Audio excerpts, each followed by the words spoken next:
Siya o hindi patulugin sa labis-labis na pagkamis sa inyo gamit lamang ang isang kandila.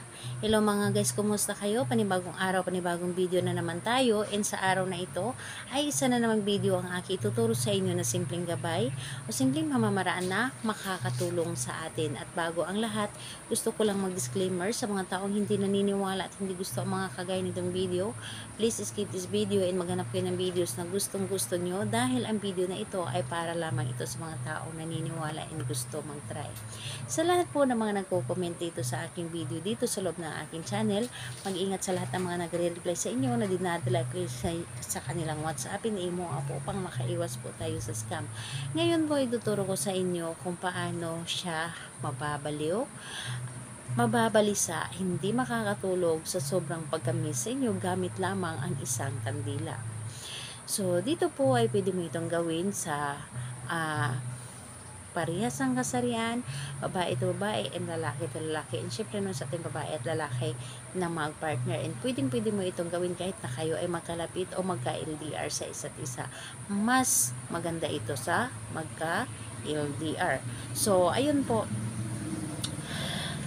Ang kailangan lamang natin dito ihanda is kandila lamang.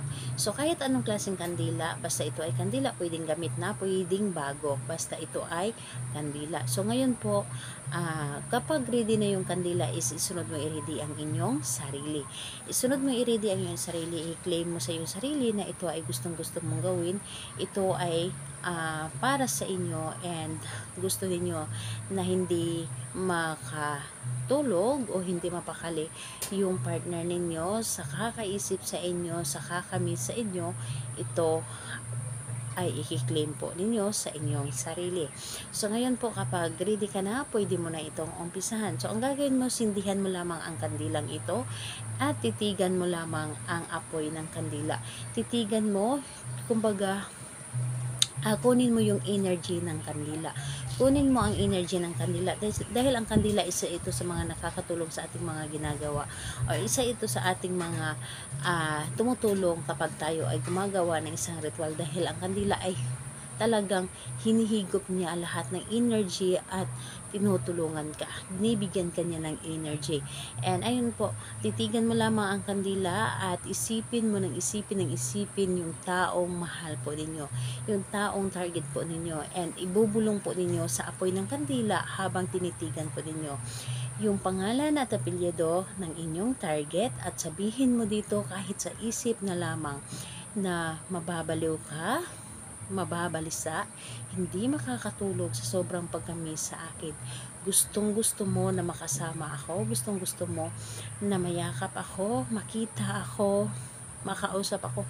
Lahat na sasabihin mo habang nakatitig ka dito sa apoy ng kandila. So, talagang sabihin mo dito lahat-lahat kung ano ang gusto mo, basta ito ay sa tingin mo na good intention, yung tipong walang mga halong negative yung sasabihin mo. Dapat po ay purong positive lamang.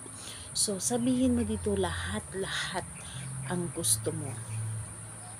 So, ayun po, kapag nasabi mo na dito lahat-lahat, hayaan nyo muna ng mga ilang minuto yung kandila na nakasindi. And, ayun po, habang kiniklaim po ninyo ang energy or hinihigop po ninyo ang energy ng kandila. And, syempre, mag-isip kayo or kailangan na positive yung nasa isip ninyo at hindi negative. So, ayun po, ganun lamang ang inyong gagawin. Hayaan nyo muna ng mga ilang minuto ang kandila na nakasindi, saka mo ito patayin. At kung magtatanong ka ano ang gagawin sa natirang kandila, itago nyo lamang ito dahil magagamit nyo pa ito sa ibang ritual na kailangan natin ng kandila kahit na ito ay gamit na. So, ayun po, kahit anong araw at oras pwede natin itong gawin, pero i-require ko sa inyo, gawin niyo ito bago kayo matulog sa gabi, dahil sa gabi po ay mabilis tayo mapapakinggan ng universe. So, ayun po, salamat po sa inyo. Bye bye everyone. God bless us all.